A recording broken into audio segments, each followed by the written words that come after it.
name is Willie Woods, and I'm one of the producers of the Chicago Party that was produced in Chicago at a club called the Copper Box 2.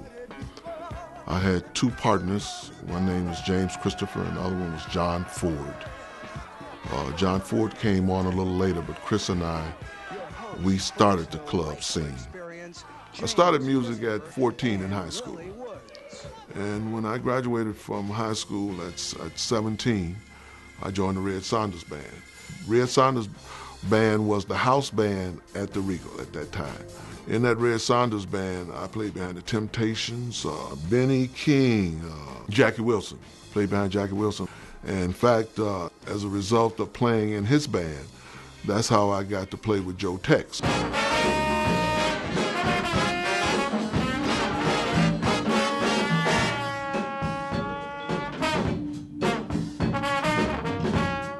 Later on, I joined the Pharaohs as a result of Louis Satterfield, who was one of the Chicago's premier bass players. He played on everything coming out of Chess Records, everything coming out of Chicago, period, on bass. And that's when I met Phil Coran with the Artistic Heritage Ensemble.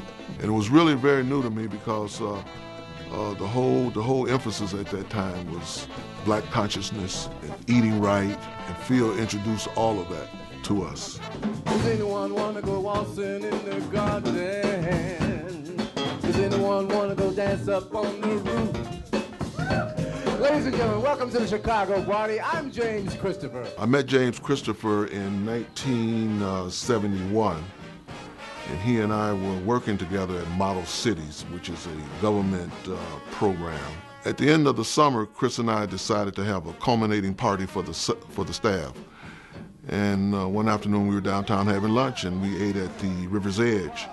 And it was such a great place. We asked the owner, could we have a party there? And of course he said yes. And it led us all the way up to the Copper Box 2.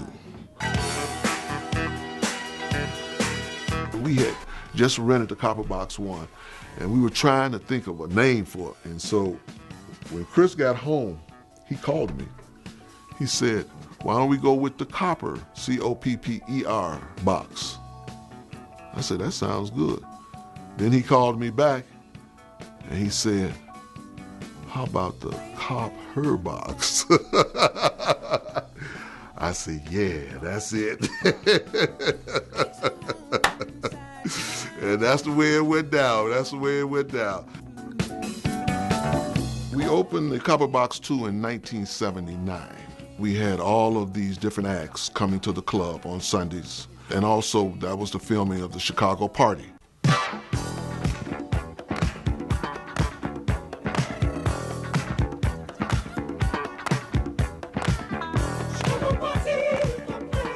The Chicago Party was an idea of ours to involve not our staff, also our patrons.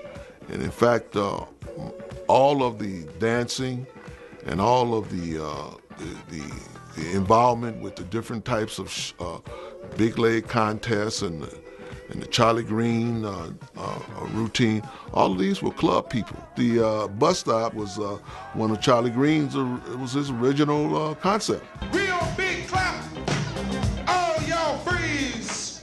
One more clap, bus stop please.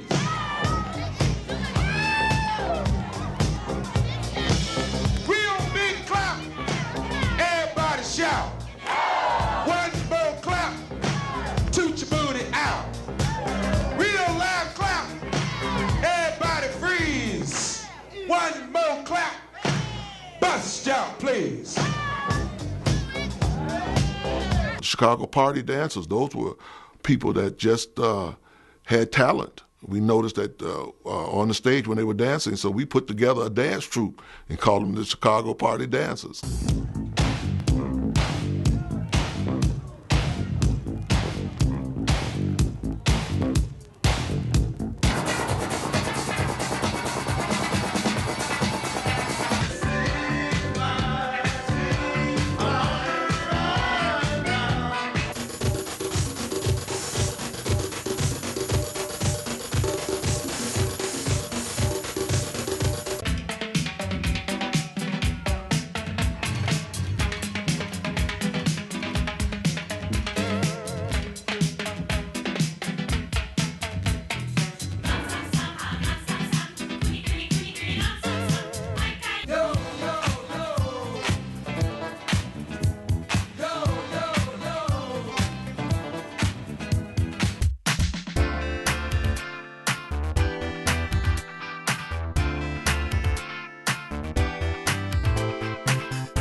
think we shot 20 or so episodes of it, and each one was an adventure. And it caused us to become creative too. If you notice in some of the shows, we decided to put on a comic side of us, and that was fun. You know, people never saw that side of us so much in the club. Yeah! Yeah! We'll party ourselves ready!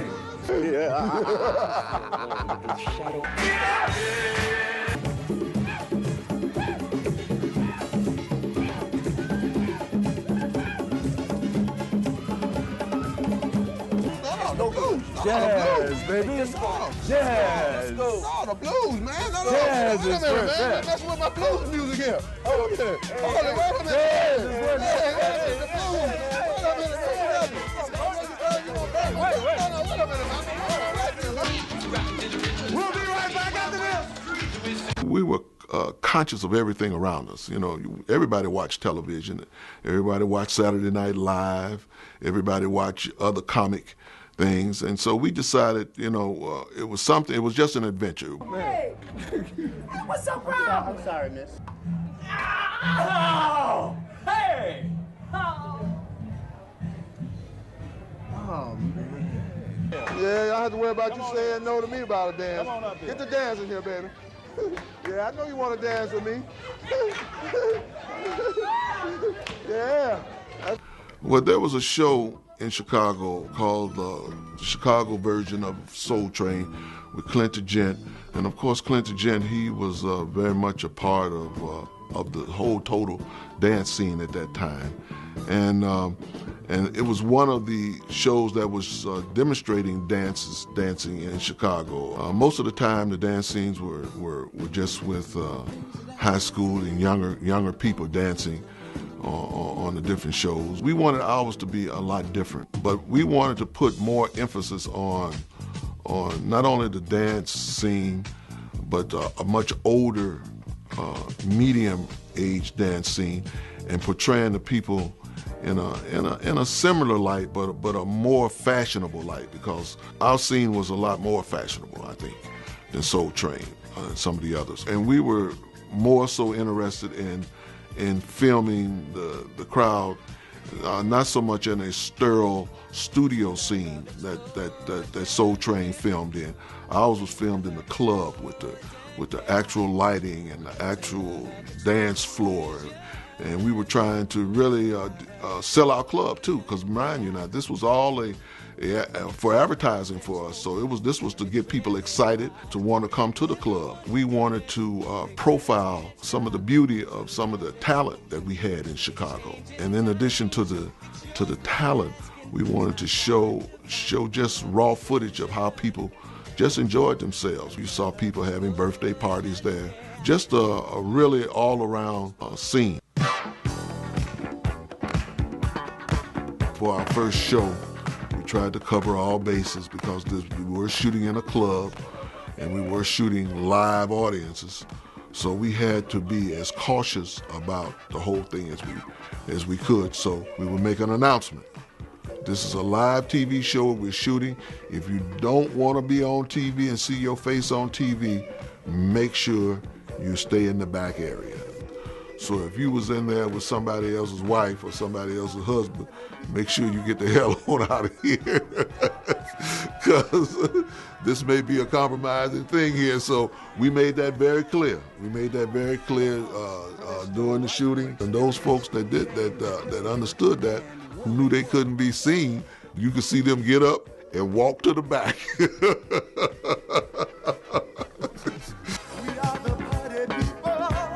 WCIU was a very interesting station. It was the only local station that allowed local people to air their wares.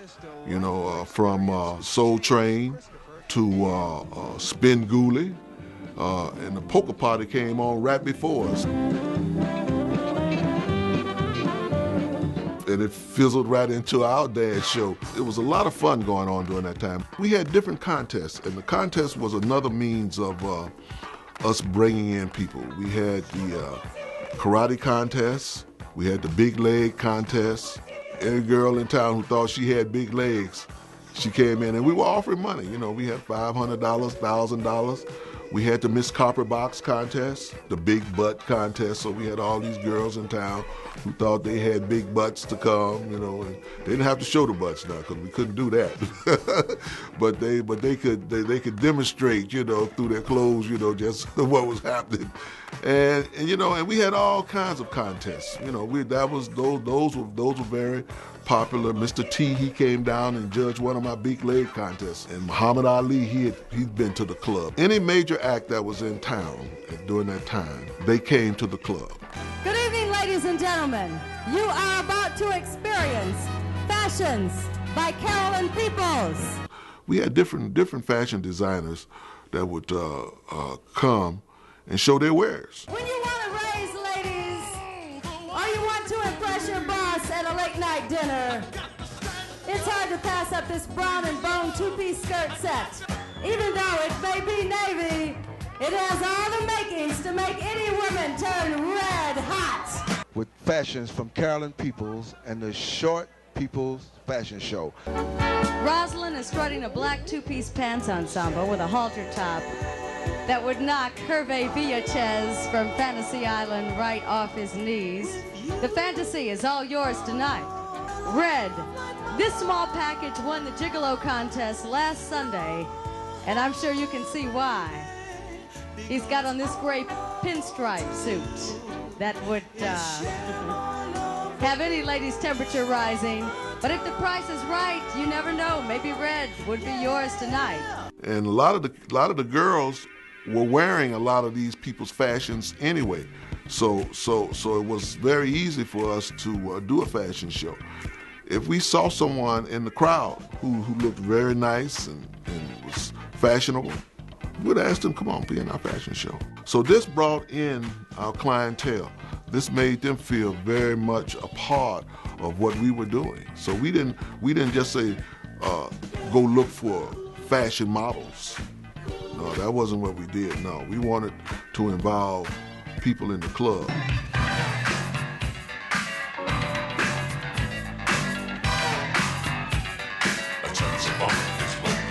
The way we picked bands to be on the Chicago party was you had to have a tape or a record because we wanted to have music, new music that we wanted to feature on the show. Someday we'll be free to love one another. I know that we can be her and me.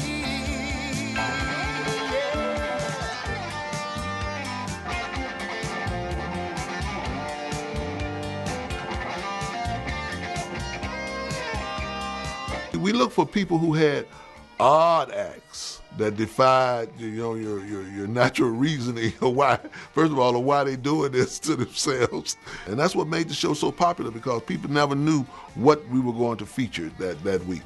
Also this week, we're dedicating the show to the original old-timers. That's the social club that's responsible for all the bopping and stepping in the city of Chicago. And we're boppers, better known as steppers. Chicago is known for the bop, bopping. That's a form of dancing. And with stepping, your dress is very important. You gotta look cool, you know, you gotta look, and your shoes has got to be right. And everything has to be draped right. This is the West Side walking. West Side style. So, but when we shot the show, the first show that we shot, everybody really, really liked the show. In fact, we were getting all kinds of comments. In fact, we were nominated for an Emmy for Chicago. We didn't get the Emmy, but we were there sitting and had the dinner and was in our tuxedos and stuff and had our speech ready. But Spinguli beat us all out. Can you imagine? We got reactions from the penitentiary, where the boys in the penitentiary would send letters saying more of the big leg contests, more of the big butt contests. We got mail and stuff from personal friends outside, and just people in general, you know. And the scene that we had with the elderly people doing the dance, we really got a lot of letters on that. They really love that scene. Next we have on the show a group of senior citizens, and they call themselves the Candy Steppers. After you see them, I don't think you'll call them senior citizens anymore. I think they're citizens of today. And man, could they dance. And we got a lot of compliments on airing that show with them on there. That was a highlighted show.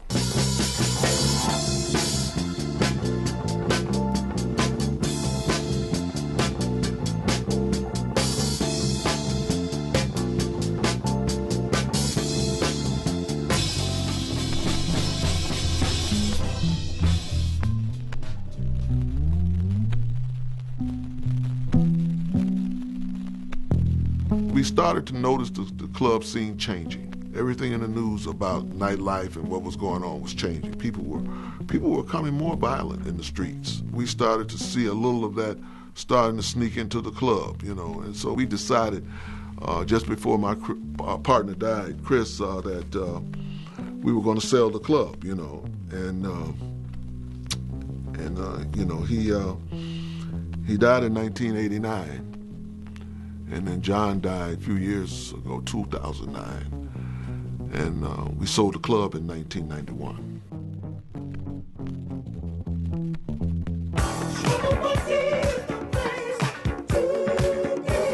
Those years were very good. I enjoyed them. I had a lot of fun. I made a lot of friends. And at the same time, I think we made a lot of people happy. I've had so many people, man, still come up to me when they see me. And the guy told me, he said, man, you know, I met my wife at your club. So it was a lot of good memories and a lot of good times had by all. There was a time in Chicago where folks and young folks came and elderly folks came and they partied and they had fun. And that's what the show was all about, fun.